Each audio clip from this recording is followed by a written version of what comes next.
शहरात ठिकठिकाणी रेतीचे ठिय्या आढळून येत आहे, तर सकाळी मध्यरात्रीच अनेक ओव्हरलोड वाळूचे ट्रक शहरात आगमन होत आहे।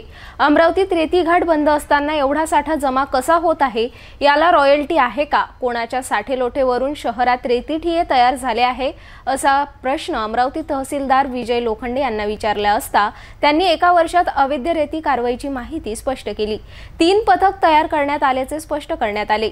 मग 3 पथक असताना सुद्धा शहरात अनेक ठिकाणी रेतीचे डेपो कसे तयार झाले, कोणत्या अधिकाऱ्यांचे रेती व्यावसायिक ट्रक मालक सोबत साठेलोटे तर नाही ना, असा प्रश्न आता निर्माण होत आहे।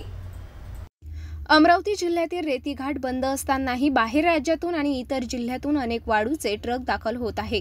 अनेक परिसरातील मोकळ्या जागेत वाळूचे साठे जमा झाल्याचे दिसून येत आहे। यावर अमरावती तहसीलदार तसेच दंड अधिकारी विजय लोखंडे यांना विचारले। त्यांनी एका वर्षात पथकाने अवैध रेती कारवाईचा पाढाच स्पष्ट केला। जिल्हाधिकारीसह उपविभागीय अधिकारी यांच्या मार्गदर्शनात 3 पथक तयार केले आहे। अवैध रेती ट्रक अवैध रेती साठे असले तर कारवाई केल्या जाते, अशी प्रतिक्रिया स्पष्ट केली।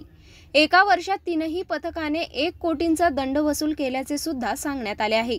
अमरावती शहरामध्ये मोठ्या प्रमाणात रेती आलेली आहे। अनेक ठिकाणी ठिय्या सुद्धा रेतीचे साठे दिसत आहे। काय नोंद आहे, किती प्रमाणात आलेली रेतीची? जी काही अमरावती शहरामध्ये गौण खनिजाची वाहतूक आहे, त्या अनुषंगाने माननीय जिल्हाधिकारी व माननीय उपविभागीय अधिकारी यांच्या सूचनेनुसार व मार्गदर्शनानुसार 3 पथक तहसील कार्यालयातले तयार करण्यात आलेले आहे। त्यांच्यामार्फत सदर वाहनांची वारंवार तपासणी होते आणि तसेच जे काही अवैध वाहतूक आहे, अवैध वाहतुकीच्या संदर्भात जे काही वाहतूक करताना वाहन आढळून येतात, त्यांच्यावर जप्तीची कार्यवाही या पथकामार्फत केली जाते आणि ज्या ठिकाणी असे अवैध साठे आढळतात त्यांची सुद्धा माहिती या पथकाकडून ते संबंधित ठिकाणी जाऊन त्यांना विचारपूस करतात, त्यांच्याकडे पावतीची मागणी करतात, जेणेकरून त्यांच्याकडे जर पावती नसेल तर तो साठा ते जप्त करून तशा प्रकारची जी माहिती आहे ती या तहसील कार्यालयास देतात व इथून आम्ही त्यांना नोटीस काढतो की तुम्ही या संदर्भात तुमची जी काही आहे, जी कागदपत्र तुमच्याकडे आहे ते या कार्यालयात सादर करा आणि त्या अनुषंगानं पुढील कार्यवाही आम्ही या ठिकाणी करत असतो।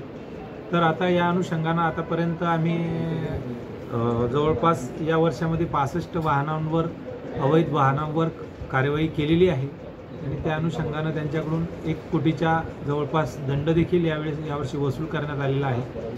तर आपल्या अमरावती शहरातील व आजूबाजूचे जे नागरिक आहेत त्यांना याद्वारे अशी सूचना आहे की त्यांनी गौण खनिज रेती असो मुरुम असो हे खरेदी करताना संबंधित जे काही ठेकेदार असतील, वाहतूक करणारे व्यावसायिक असतील, यांच्याकडून रीतसर त्यांच्याकडे पास असल्याशिवाय त्यांच्याकडून खरेदी करण्यात येऊ नये, अन्यथा याचा भुर्दंड संबंधित जे घेणारे आहेत, गौण खनिज विकत घेणारे त्यांना पडू शकतो।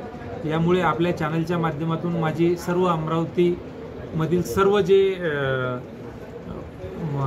व्यावसायिक असतील, घर बांधणारे असतील, त्या सर्वांना अशी विनंती आहे की त्यांनी जे काही आमचं सूचना आहे त्या सूचनांचं त्यांनी पालन करावे, जेणेकरून अवैध गौण खनिज वाहतुकीस व साठ्यास आळा बसेल। रेतीची घाट बंद आहे, रॉयल्टी प्रमाणात काही काढल्यास आपली परवानगी असेल किंवा आपली नोंद असेल अशी काही माहिती सांगाल का? आपण समजा रेतीची घाट बंद आहे, मोठ्या प्रमाणात रेतीचे ट्रक अमरावती शहरात येत आहेत, ठिकठिकाणी ठिय्ये सुद्धा रेती दिसून येत आहेत, कारवाई असे ठोस कारवाई दिसून येत नाही।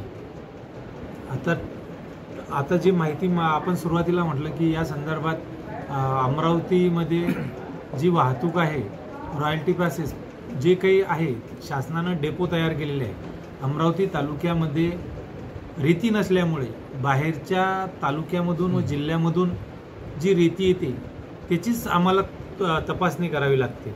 त्यामुळे या अनुषंगानं जी काही रेती येते त्याची तपासणी आमच्या पथकामार्फत चालते। तर उर्वरित जी काही आहे आमच्या तालुक्यामध्ये रेती नसल्यामुळे याबाबत सविस्तरपणे आम्हाला त्याबद्दल सांगता येणार नाही। भातकुलीमध्ये रेती उपसा होत आहे, ट्रक बाहेर निघत आहे, वाळूच्या रेतीची ठिय्या आणखी अनेक ठिकाणी दिसत आहे। आता जे अमरावती तालुका सोडून इतर तालुक्यात जे काही गौण खनिजाचं उत्खनन वाहतूक होत असेल त्या संदर्भात मला माहिती नाही, परंतु आमच्या तालुक्यामध्ये रेती संदर्भात रेती आमच्या तालुक्यामध्ये रेती उत्खननाचं प्रमाण नसल्यामुळे त्याविषयी मला सांगता येणार नाही. आपल्या तालुक्यामध्ये सुद्धा मोठ्या प्रमाणात रेतीचे असे मोठे ठिये असे आढळून येत आहे. मोठे ट्रक आपल्या तालुक्यामध्ये सुद्धा एंट्री करीत आहेत. हो आहे, बरोबर आहे. आपल्या प्रमाणित आहेत काय असं काही आपण नाही. आता त्या अनुषंगानं पथक तयार केलेले आहे. ते पथक त्यांची तपासणी करतात, वाहनांची तपासणी करतात आणि जे काही ठिये आहे त्यांची तपासणी करतात.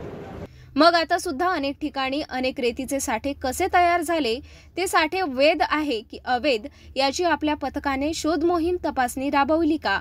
अनेक रेतीचे ट्रक पहाटेसह मध्यरात्री शहरात दाखल होत आहे. त्याची तपासणी मोहीम राबविण्यात तुमच्या पथकाला का विसर पडत आहे? कदाचित रेती व्यावसायिक रेती वाहन मालकासोबत कोणाचे साठे लोटे तर नाही ना, अशी चर्चा आता होताना दिसून येत आहे.